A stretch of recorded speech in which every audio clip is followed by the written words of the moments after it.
flags, raising flags. Hit them fast, secure the bag. Don't even blink, make them walk the plank. Light them up, let's make them sing.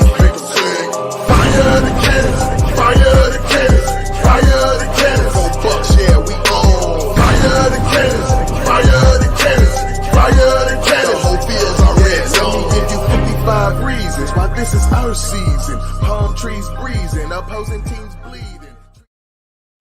Do not adjust your screen. This is not Tampa Tones. This is Gene and my man J-Lo. We're here covering Buccateers, talking about what's going on with the Buccaneers as well as what's going on in the NFL. And again, as I mentioned, I'm joined with my man J-Lo. How you doing today, my friend? Doing good, man. Doing very good, man. How you doing? Oh man, enjoying life, man. I tell you what, last season was so fun that it going into the off season, it made it fun. So once all these people that got signed, all these moves that have been made have occurred, it just makes it that much more fun. So I'm just, enjoying everything that's going on throughout the NFL, and it's not so much worried about, hey, what are the Bucs going to do, No, of course, man. I mean, this has been another fun off season watching the Bucs resign our guys back, and we had a couple pieces. Some of them officially signed today that was announced on social media. So to me, I'm comfortable. I'm fine with, the moves we made so far. I can't complain. Yeah, exactly. And, I think the main thing is to upgrade, and you don't want to take any steps back from the previous season. And just a lot of the moves that we've seen in free agency, which, by the way, has been, in my opinion, phenomenal, just, based on everything that's happened from Baker to Jordan Whitehead to Jordan Whitehead to Antoine Winfield Jr. I don't know why I just drew a blank. That's just so crazy. But just different moves, adding all these key pieces. So if you wouldn't mind telling some of the listeners, I don't know, people may have been at work. What changes, what moves have been made today by the Bucs? Basically, for me, I just like the key pieces. They added the guard depth. I'm pretty stoked about that. And then adding the corners between Bryce Hall, sorry. Bryce Hall, and then the other corner, I think it's Tavierre Thomas. Hopefully I didn't mean to butcher your name, my man, but he'll end up I think it's Tavierre Thomas. I think so. But he should be able to push Christian Izzy in because he did a pretty good job being a nickel last season for the Texans. The only problem is he could be a little injury prone. So either way, we're adding depth pieces, which I think is key, and it's going to make our draft picks even easier the first 3 rounds. Yeah. And I think what makes this so good is you can get the best player on the board at this point. I mean, just based on the moves that have been made, there's no, screaming need for a certain position. You can get that player that you want, that you can keep around for a long time, that can, you hope that they can instantly contribute to the team. No, exactly. And I think that they all could be contributors. I mean, I'm excited to see what these 2 guards do battling out. Maybe they're not like big-time signings, but to me, it's depth pieces. You never know when an injury goes down in the NFL, and you got these 2 experienced guys that have had starting experience to get in there and play ball. I'm really feeling we might go wide receiver in the first round. I'm getting strong feeling about it because how all the depth pieces we're adding, but I don't want to get too far ahead of myself. What's interesting, you say that. I mean, it goes back to what we were talking about earlier. I mean, you could get the best player on the board now. And, if this is a guy that's going to come in and help this team, nobody should really be upset about any of these moves that are being made. So, just if you're grading, these last few picks, how do you grade this, or do you wait to see what these guys do in preseason, or how everything shakes out in camp? I mean, to me, I would give it a B because, they have experience, and there might be A's depending how they perform in training camp in the preseason. It just really depends.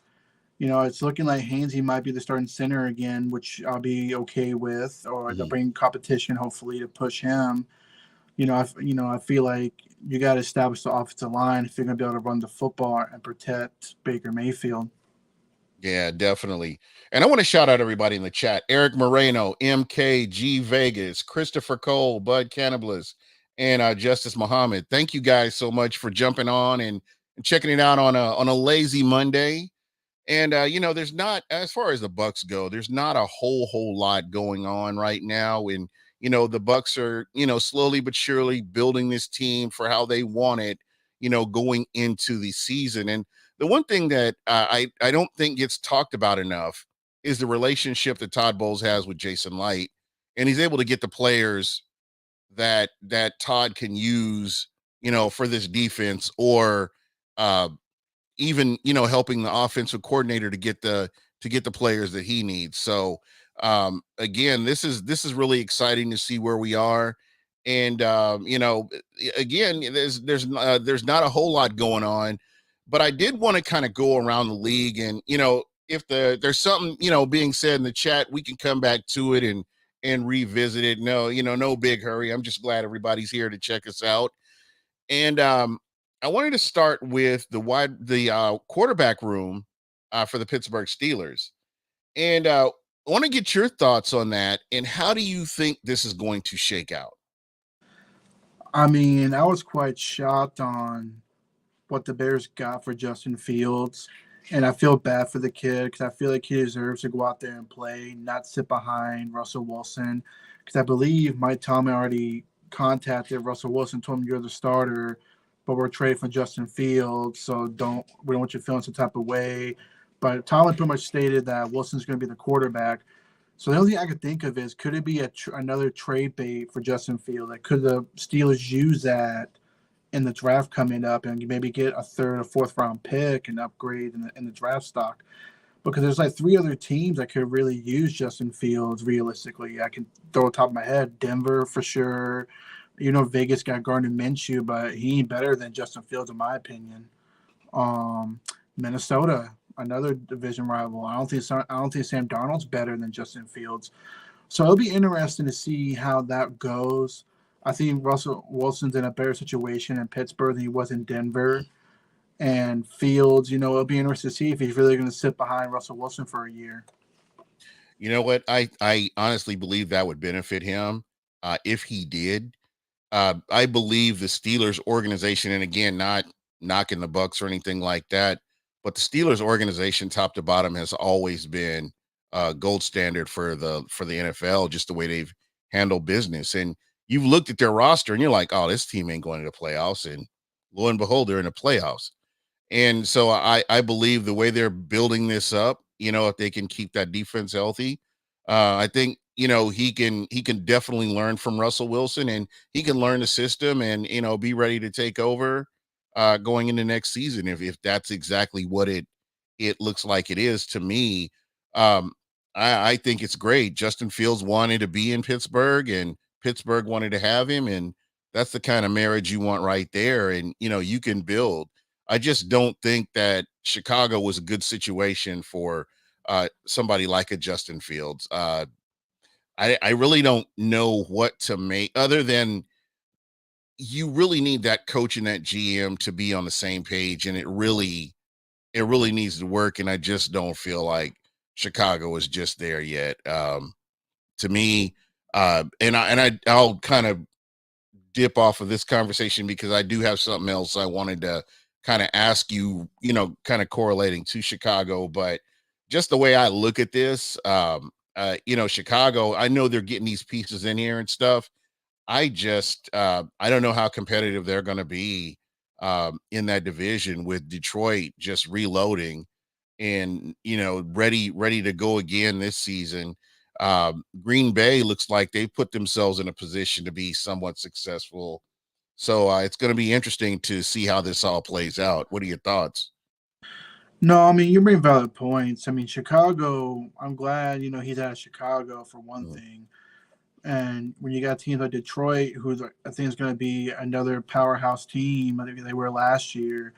And then depending on the quarterback situation in Minnesota, They could trade up and get a Drake May or even get Jaden Daniels in the top five, depending because they got 2 first round picks now because they traded up with Houston. Mhm. But no, but you have valid points. Chicago, I think they still got a little ways to go. Even if they get a Caleb Williams, and mind you, they brought in Keenan Allen, Mhm. could be a valid target, but can he stay healthy? That's his big issue. But long That's the story, thing. can he stay healthy? Because when he's on, he's on. But when he's hurt, forget it. You won't see him until like half the season, honestly. And it sounds mean, but that's the truth. I think Keenan Allen has only played 4 full seasons in his career, in his full in it 4 full in it seasons in the NFL. And again, that doesn't bode well for your team when you need that wide receiver out there and he's on the sidelines. I mean, he's not doing you any good.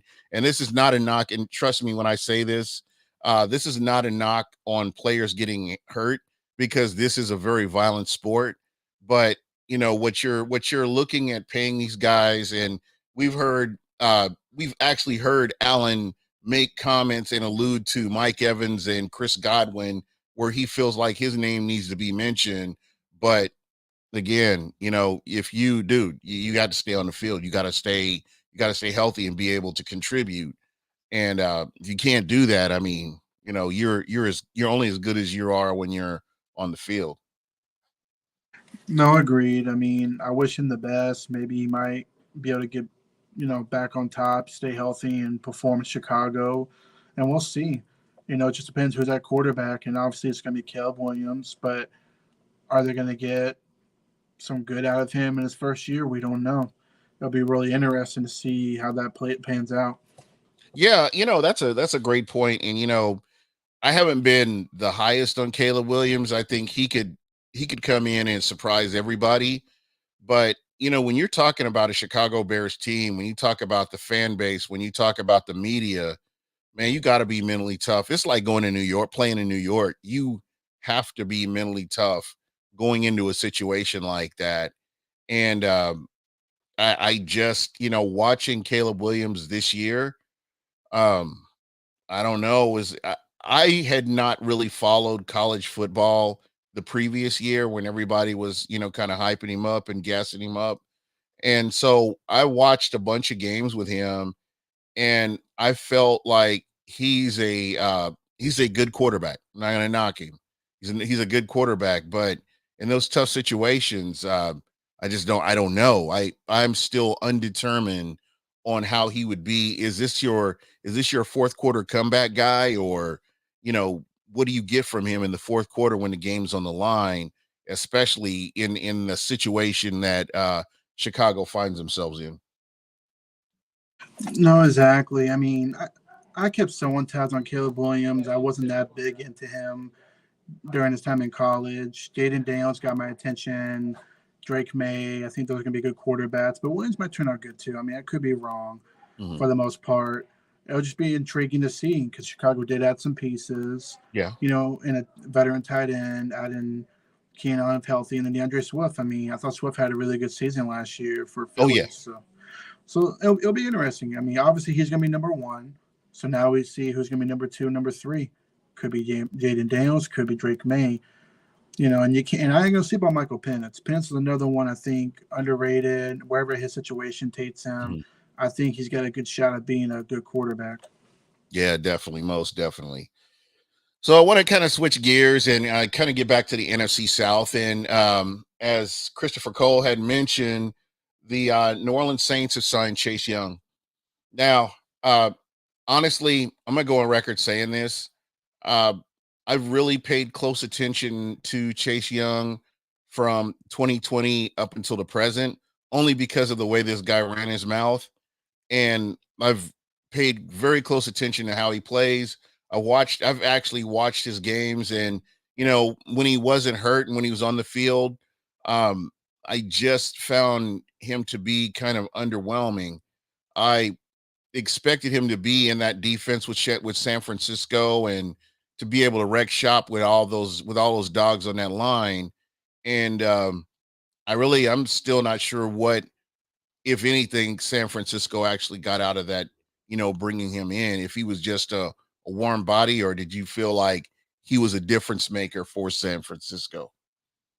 I feel like it was more of a depth piece. You know, they were thinking maybe teaming him with Nick Bosa on the other side, help create pressure. It was like to me, it was a rental. There was no way they were going to be able to dish out the kind of money he's going to get in New Orleans, which I don't know how New Orleans came out with that contract. But anyway, but yeah, I mean, he's just somebody I felt, was on top in 2020, but then when that injury happened, he just kind of fell off. He just wasn't really the type of player that most of us thought he would be as being number 2 pick overall. And as far as New Orleans goes, I mean, good luck, over there, I guess. Or maybe F the Saints. I don't really care for them too much. But to me, I feel like he's not going to make much of a difference. He might show some flashes, but he's not going to be like a 19 sack guy. But Mhm. yeah, you're paying this man $13 million for 1 year. I Yeah. think that's a little too much of an asking price, and I'm glad that we have a general manager in the front office. I wasn't going to fall for that garbage. No way. Yeah, he didn't fall for the okey doke. Again, just going out, and I want to ask you guys out in the chat as well. What do you think about Chase Young? I think Chase Young's going to make some splash plays, but when I look at some of the defensive line players that the Saints have had in the past, uh, I don't know. I'm just underwhelmed by what he's done so far. Maybe Allen can get something out of him, but again, I mean, it's just like when Derek Carr signed with the Saints. I kind of am indifferent. That's just the good for them. They've got this guy on their team, and here they are. They're continually kicking the can down the road. Eventually, they're going to have to come and pay due on that in order to rebuild this team and get them to some kind of semblance of what they used to be. But it's going to be wild, just in the next 3-4 years to see what New Orleans kind of does to get themselves on track. Because yeah, you can get one or two splash players, but you're losing when you look at what they've lost so far. It's like, man, is the juice worth the squeeze? And I don't know. We'll just kind of have to wait and see what goes on there. No, agreed. I mean, eventually they're going to have to, take the hit and Mhm. absorb all that money they invested over the years. And the best part is they never won a Super Bowl. You know, and when you talk about that, and I'm glad you said that, Jason Light, they went ahead and bit the bullet. They could have kicked the can down the road again too. The Bucs could have, but they've gotten out of it. They went ahead and ate the Tom Brady contract, went to the playoffs in the process. And I think if you're a good general manager, if you're a good talent evaluator, you should be able to do that. That's what the Bucs were lacking for years and years. They were lacking good talent evaluators, and it was just so embarrassing. They would miss on players, or they'd bring in free agents that they really shouldn't have brought them in, and they really had no direction, what they really wanted to do. If you look at Bruce Allen from right after the year after the Super Bowl win up until they were shown the door, and you brought in the Raheem Morris era, they missed on so many picks, and they truly did not have a direction.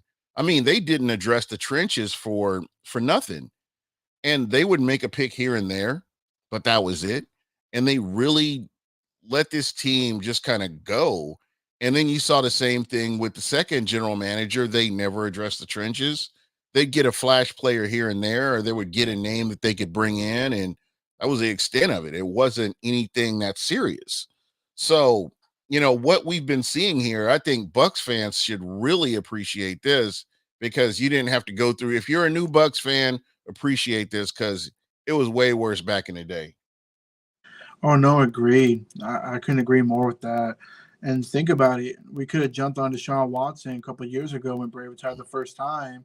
And now look, now the Browns are stuck on a contract with him, and he may not last that much longer on the contract. I mean, they already signed 2 quarterbacks already between Jameis and then Huntley, Yeah. the quarterback from Baltimore. So that already there's drawing questions like, are they really, really sold on Deshaun Watson?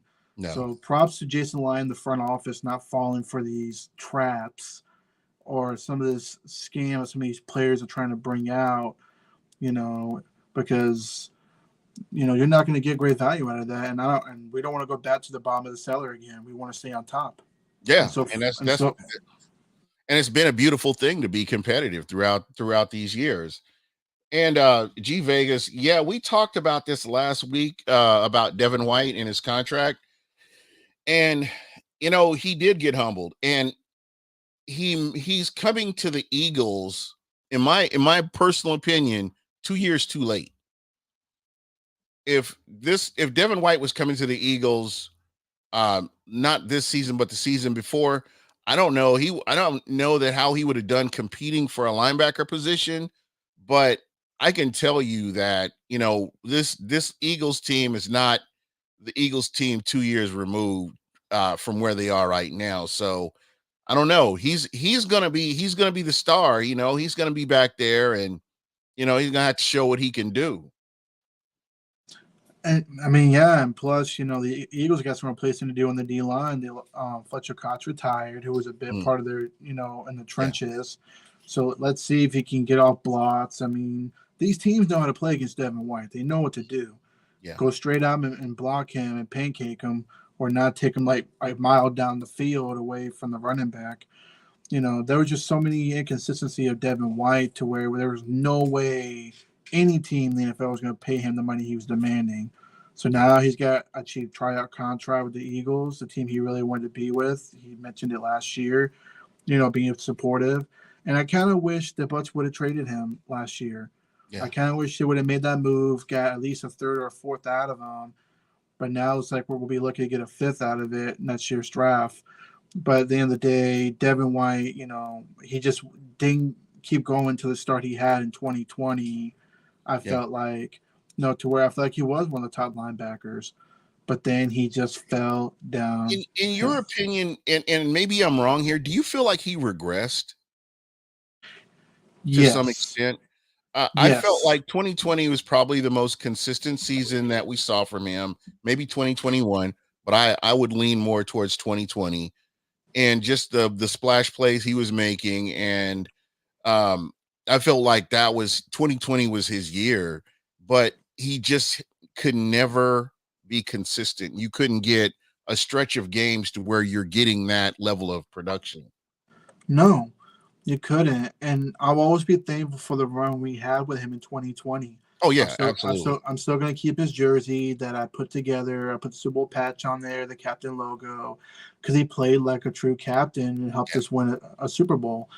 But he did. I mean, if you watch some of his games from last season, the season before, he loafed. Mhm. Like the one that got me the most was a Gardner Minshew against the Colts Oh in the yeah, game to where he, 2020 Devin would have laid him out easily. He would yeah. have put him on his ass. But instead, he got juked or spun out of his shoes He's and flat. got Yeah, he's flat-footed. and that right there was already asking, it's pretty much stating, and this man wants 20 million, but you regress, bro. You didn't make the tackle, and that's what you're paid to do at linebackers. You make the tackles, you stop the scrambling, you stop the run plays. Mhm. Yeah, you do your job.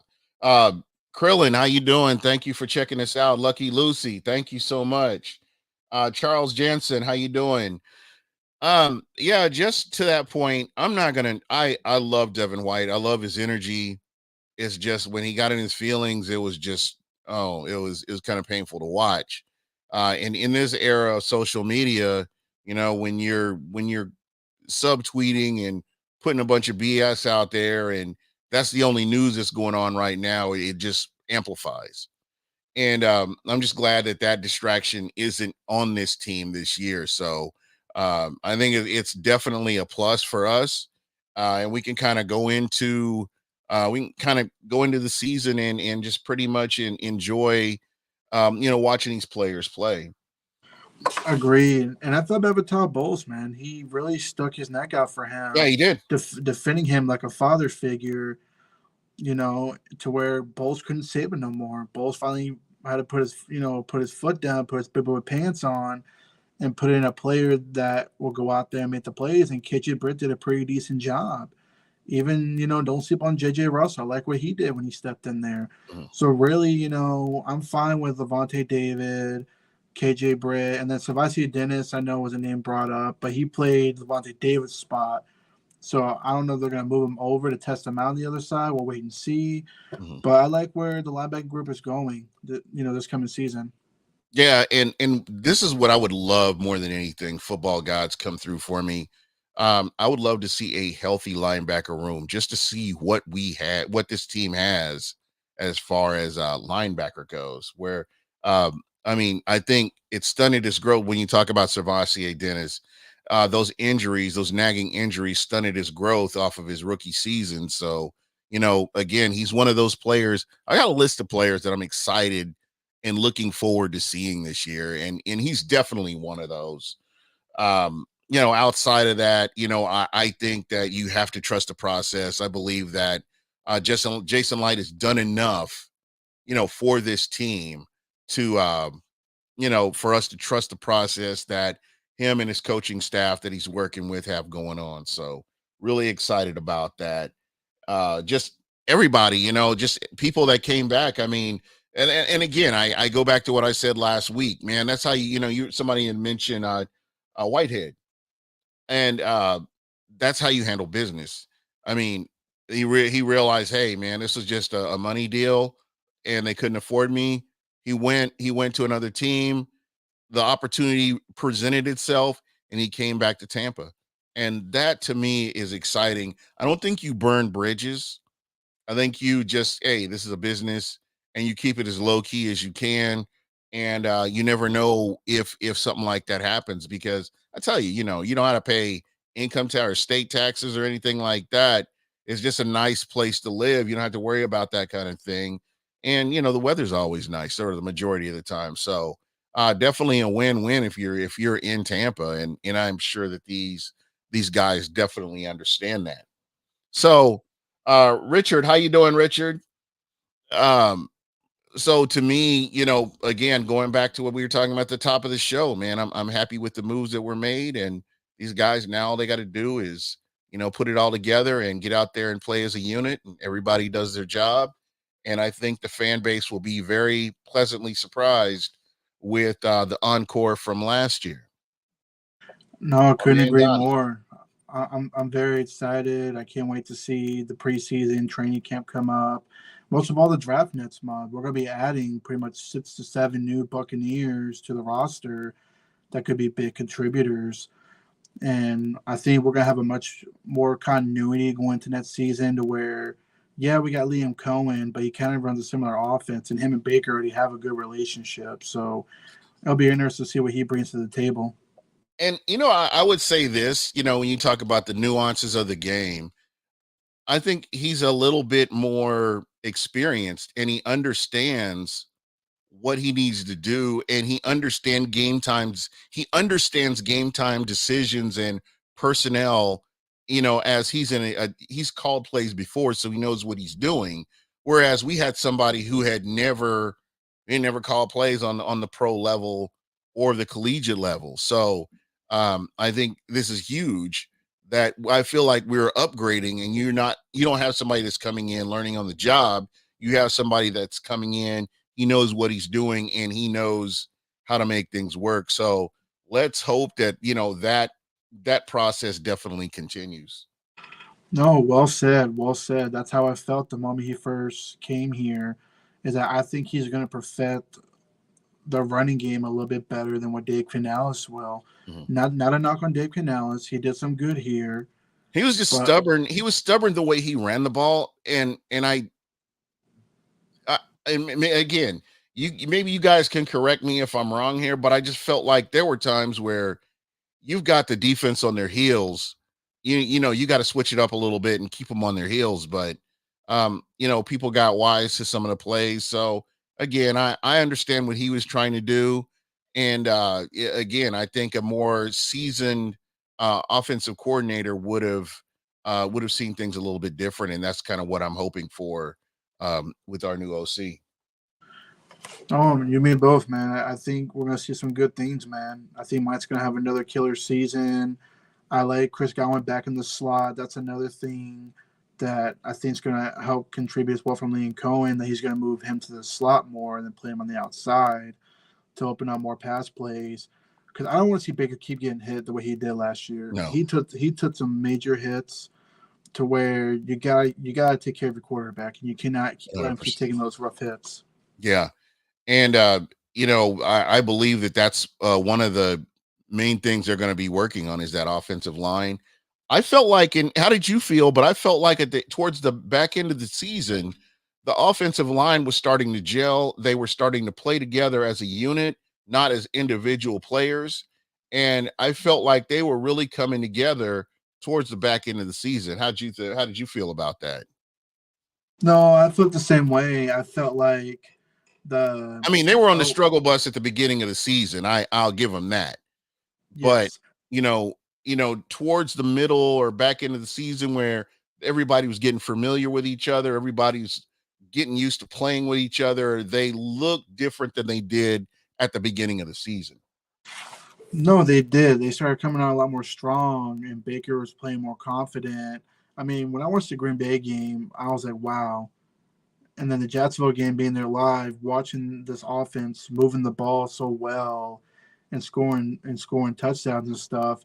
I mean, this could be a real treat to watch this coming season if we do upgrade on a center or a guard in the draft. I'm really curious to see how well we're going to be able to run the football because you got to be able to run the ball. If you cannot run the ball, it's going to create a lot more havoc on the offensive side where defenses are going to be watching us. And we got a tough schedule coming up. We got good teams coming to Tampa, Yeah. and we're going to Kansas City. So let's go, man. I'm ready. Yeah, there we go. All right. The last thing I wanted to talk about, and we were last year. We were watching some of these teams that everybody thought were going to be good, and then they ended up, falling flat or just not even recovering from where they started at. And so we're looking at coaches, and I thought this was kind of an interesting subject going into 2024. Who are your top 5 coaches that you feel are on the hot seat? And what I'll do, because I gave you the show notes so late, I'll go first uh, with mine, and then you can pick whatever teams you want to. Um, and I do have an honorable mention. I got 5, but I've got an honorable mention here. And the first one I'm gonna start with is Brian Dable from the New York Giants. Um, I really don't know how you have a competitive team this season. I'm not sure if that's at all possible. I'm not sure what it's going to take to get this team competitive. Just based on free agency and the players that have left and the quality of players that they're bringing in, I don't know how much more rope do you give this guy. You know how bad does he have to be? But I would think that they would just start the rebuilding process and move on from the GM and the coach. But again, I'm not there in New York. I'm not sure how everybody else is viewing this, but Brian Dable has to be up there for coach on the hot seat. No, And then I'm just going. Let me go on down my list here. I got Nick Sirianni from the Philadelphia Eagles, definitely on the hot seat this year. Robert Saleh, the New York Jets. I've got him on the hot seat. You'll have a healthy Aaron Rodgers. We'll see how that all plays out. If he can kind of turn things around and make this team competitive in that division, that has been, with New England, the super New England Patriots teams are no longer existent. So this is an opportunity for him to come in there and do something. So we'll see how that goes. The guy that we were talking about earlier, Matt Eberflus, from Chicago, definitely on the hot seat. And rounding it out, number 5, I have Dennis Allen. Honorable mention is the coach for the Dallas Cowboys. I think, if the Dallas Cowboys don't win the Super Bowl, you got to fire this dude. But that's just my personal opinion. Oh, that's a good one. Bud's got a good one here. Sean Payton. I didn't even think about him. But not to steal your thunder or anything, but who are your top 5? And you could throw in an honorable mention if you need to. Who are your top 5 head coaches right now going into the season that you feel are on the hot seat? Oh yeah, definitely. You pointed out most of them, but from five, I guess Nick Sirianni. I think he's got a lot of heat coming to him from last season. To me, he's gonna have to have a big year. Like I'm talking about NFC Championship type year, or not. Philly's gonna riot. Sean Payton was another one. I feel like there's been a lot of turmoil in the Denver organization to where now they end up letting their star quarterback go for nothing. Now they're paying most of his salary this year because him and Sean Payton didn't get along. Robert Saleh, make it or break it. Even without Rodgers, you're still a defensive minded coach to where you should be able to keep your team in the game. Let's see, I named three. And then, of course, Brian Dable. I mean, I'm amazed he still has a job now after the way he's been, losing the playoffs. No disrespect. I mean, I just feel like the team doesn't respect him. Yeah. And then Mike McCarthy, of course, Super Bowl are gone, but I think his contract's up after this coming season. So either way, either he's going to perform and get a contract extension, or he's going to be let go. And then my surprise one, I'll put in Kevin O'Connell from the Minnesota Vikings. I That's a think good one. I think after losing Kirk Cousins, but you still got Jetta, and you still got some of the offensive pieces, and the defense is going to be, I think, a little bit better with those two edges they added. But Kevin O'Connell thinks will be the surprise one that many people will be surprised. He might get let go, even though he had a great season a couple seasons ago. But now you're in a downward spiral to where you need to win because the other division opponents they're competing. Yeah, most definitely. And I can't argue with that list, man. I didn't even think about Minnesota, but man, the Norris division has always been competitive, but with the emergence of Detroit, the way Detroit played last year, man, everybody's got to play catch up just to be competitive with that team. And they look like they're ready to do it again, man. I mean, they've just reloaded. They are not rebuilding anything. So I think the draft will be interesting to see what they do, young players that they can put in place. And this is a team that's going to be ready to roll this year. I'm telling you, don't sleep on Minnesota. I just feel like they just need a quarterback. If they get the right Mm. quarterback in there, I think they could compete, maybe not for a division, but maybe a playoff spot, which I think will keep O'Connell's job. But like I said, when the draft comes, it'll be interesting to see if they really trade up and get one of those top three quarterbacks, or They even have JJ McCarthy. they have to. Nobody in their right mind is going into the season with Sam Darnold.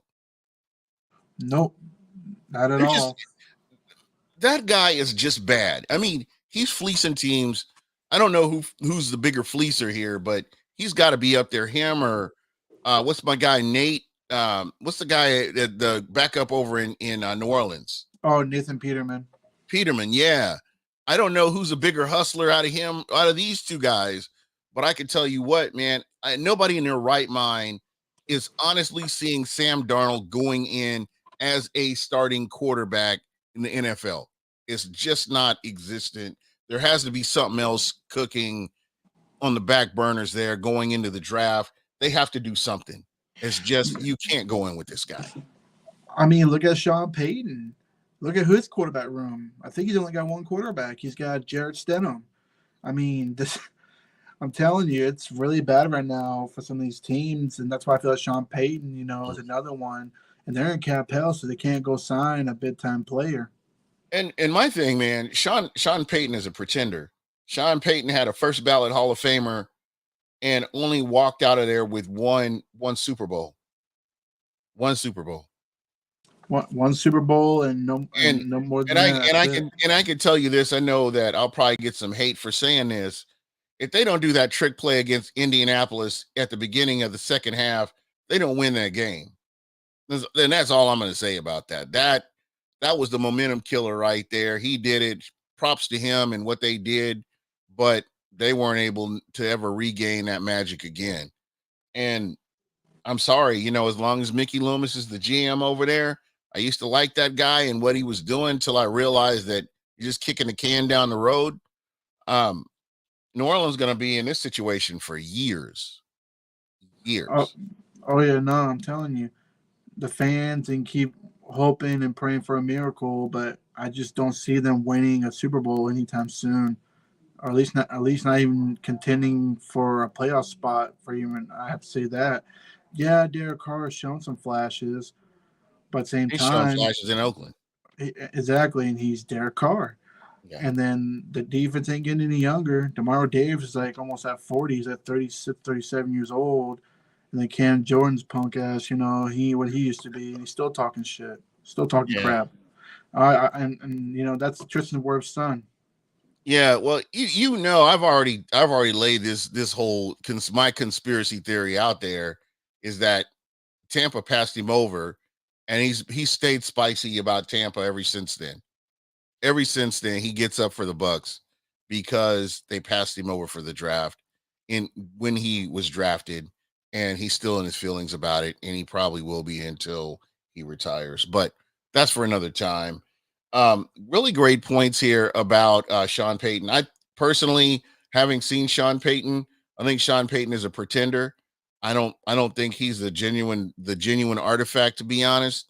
And he had a chance, with the first ballot Hall of Famer, and he got smoked like a Cohiba, man. He got that Super Bowl, and they made a whole bunch of playoff runs, which is good. It's always good for the fan base, make them feel warm and fuzzy inside and ready to think about next year and coming back and doing it again. But I don't know. I just feel like him and Belichick. You've kind of seen the proof is out there. Once Tom Brady left, Belichick wasn't the same man, and I would be have been shocked if he would have been successful on another team in the NFL. So that's kind of how I feel with Peyton. He could go somewhere else. I do not believe that he would be that successful. I think Drew Brees was just a special quarterback. Oh no, Drew Brees was. Even though I hated playing against him twice a year, but the man had a hell of a career. I'm saying He we, did. we had a rough time in the division over the years, man. Playing Matt Ryan, Cam Newton, and Drew Brees twice a Yeah. season. That wasn't easy, man. That was rough times, man. Yeah. And we were bad. We were really bad, really, really bad. So we couldn't even compete with those guys. Oh, and Nope. then the Saints, he called in Clowney 2.0. Oh Lord. Dang. And he's still out there looking for a job. Jadavion Clowney. They haven't Yeah, found a he's team he's yet. done. He might as well retire. It's so crazy. You got these players that made these freak plays and it put them on the map. And I remember Clowney Clowney tackled somebody, and the way he did it, the highlight just played throughout the whole draft, and they kept playing it over and over and over again. And then, unfortunately for him, he couldn't stay healthy, and the rest of his career is history. That's kind of like Odell Beckham Jr. The guy makes that one-handed catch, and that's all everybody talks about is the one-handed catch. And I mean, that's what people like. There is a video of him making that catch, and when they're talking about where is he going to go next, I mean, you don't see a whole lot of other, impressive plays. I mean, yeah, I'm sure he can help an offense, but he isn't, he's just not that guy. So, who knows? He may retire. As Justice Muhammad mentioned, on a side note here, Aaron Donald retired. Yes, I forgot to mention that. That came out of nowhere. He came a little late after free agency. I guess he was still debating if he wanted to keep playing or not, because they could have gotten a D tackle or two to replace him. So now they're going to go in the draft and try to find someone close that can play at a high level as him. But I mean, it's going to be interesting. I mean, I don't know how they're going to be able to replace him, especially this late in the free agency.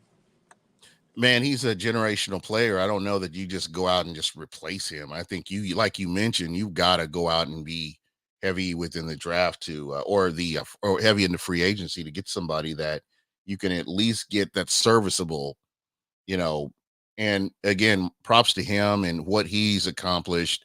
I look at Kalijah Cansey and I'm just like, man, there's a picture of them standing next to each other. And I'm like, well, could this be? Is this something that we could potentially see? I'm not gonna get too far ahead of myself, but I like what I'm seeing from Kalijah Cansey, and I would just like even a percentage of what Aaron Donald's bringing with that motor that he has. And I hope that that's what we can kind of get out of a Kalijah Cansey. Yeah, I mean, Cansey, if he wouldn't have got hurt, injured, who knows how he could have really, really played his rookie year. Maybe he could have been defensive rookie of the year. We don't know. And that's why I'm excited, year two. Hopefully he stays healthy and we'll get maybe a little bit of Aaron Donald out of him because he kind of reminds me of him too a little bit. Yeah, they're From his, built just the same. It's crazy. oh yeah, and he was picking his brain at the time when he was at Pittsburgh. You already know Yeah. that. Oh, absolutely. Oh man, Charles, this is a great point. Charles Jansen says, "Lucky we drafted Mike Evans instead of Odell Beckham Jr. and Kelvin Benjamin." That is the truth. I mean, you've got the level, the highest, the gold standard of consistency with Mike Evans and what he's continually done, man. I mean, that's what the majority of my jerseys are Mike Evans. I'm a little bit biased, but um, I am getting my Sue jersey here within the next couple of days, so you'll see me rocking an Dominican Sue jersey just because I love that guy so much. So I don't know. Um, let's see here. Clowney is better than Young and somehow managed to have a lucrative career so far. Yeah. Yeah, most definitely. Most definitely. I can agree with that. Bud Cannibal says, of course not. No, there's no way. I would lose my mind if Odell Beckham Jr. got a gold jacket. It just would it can't happen. He was a good player. I'm not knocking him, but Hall of Fame, no. I just don't see it. Odell Beckham Jr. will have support for the gold jacket, but in no way should he get in. No.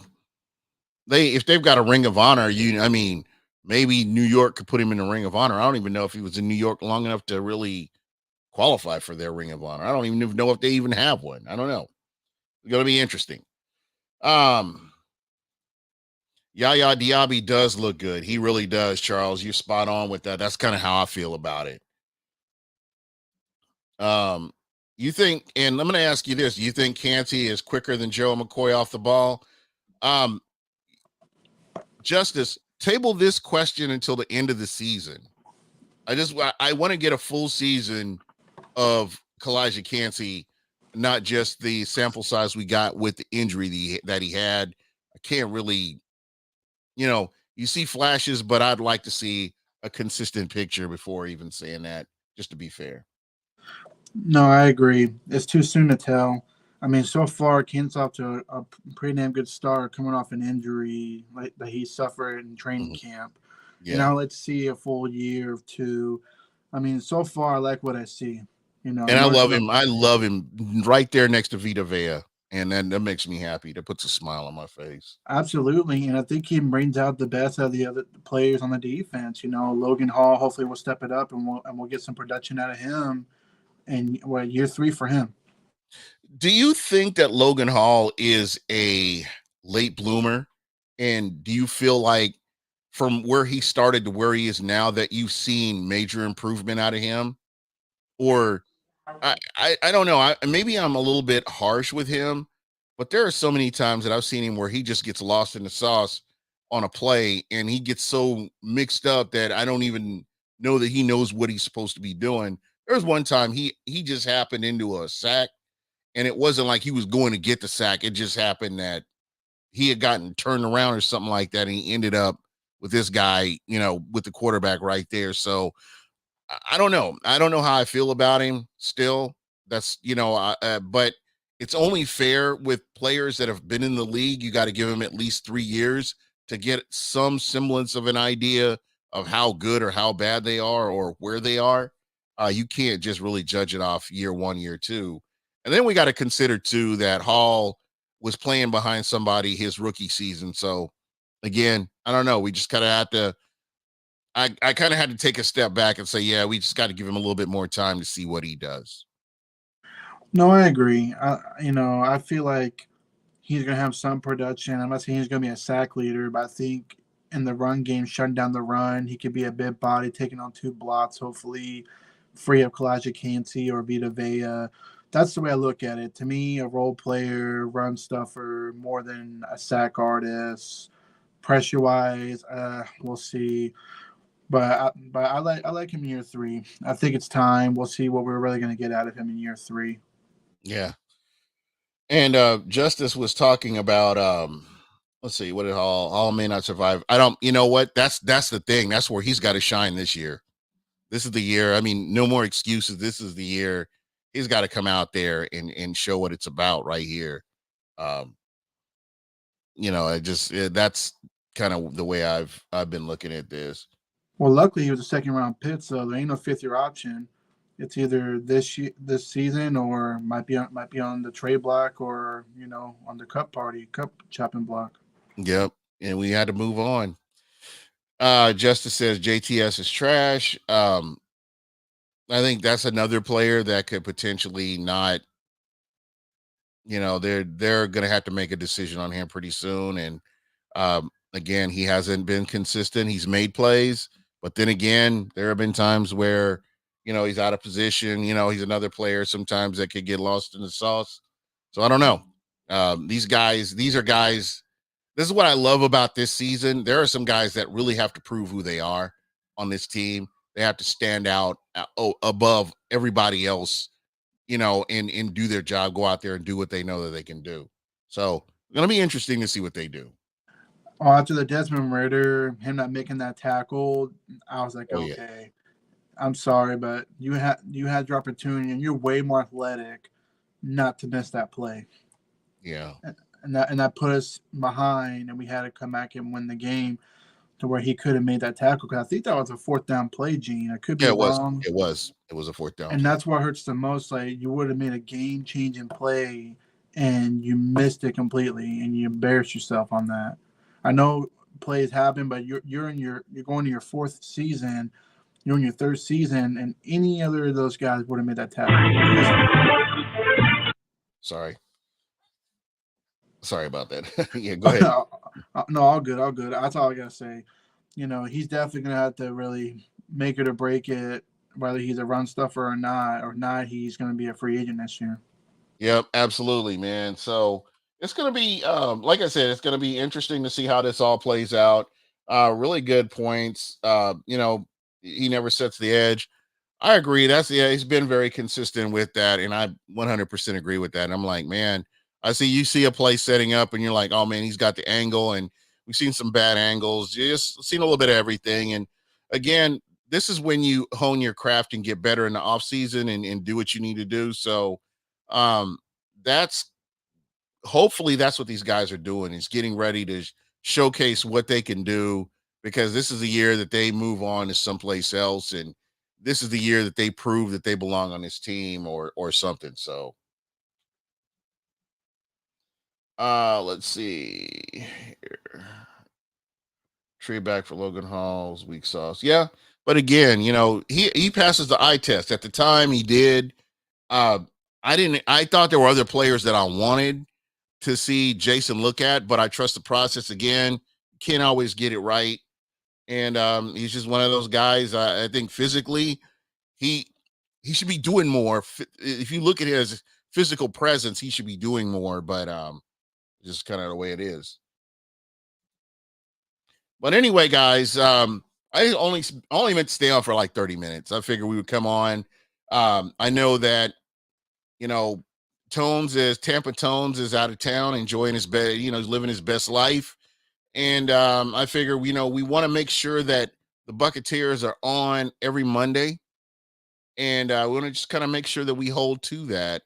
And so I thought it was important that we come on and make sure that the listeners have something to listen to a little bit going into the regular part of the week.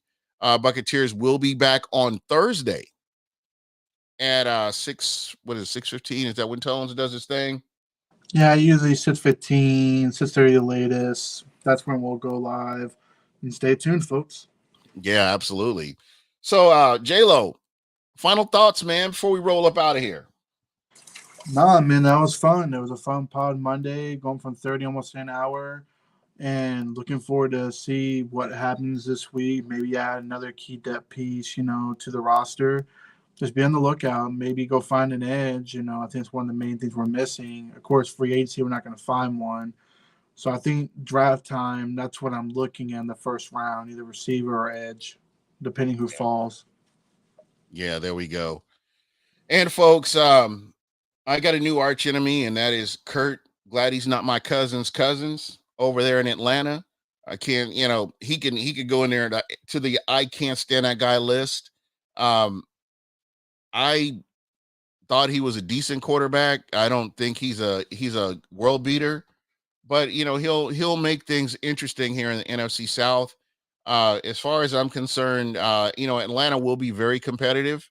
You've got a very competent head coach. You've got a decent quarterback, and you got some really nice pieces, and they could be the competition, not the New Orleans Saints this year. So it's going to be interesting to see what they do, but I can't say that they'll go very far with a Kirk Cousins. So, but that's just my personal opinion, and I'm biased because I hate Atlanta. So,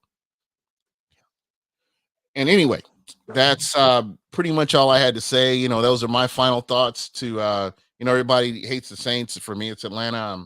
I guess I'm the opposite of everybody else, but I hate them. I liked it better. Oh, and keep in mind, folks, in 10 days it will be 3/28, Atlanta Falcons Day.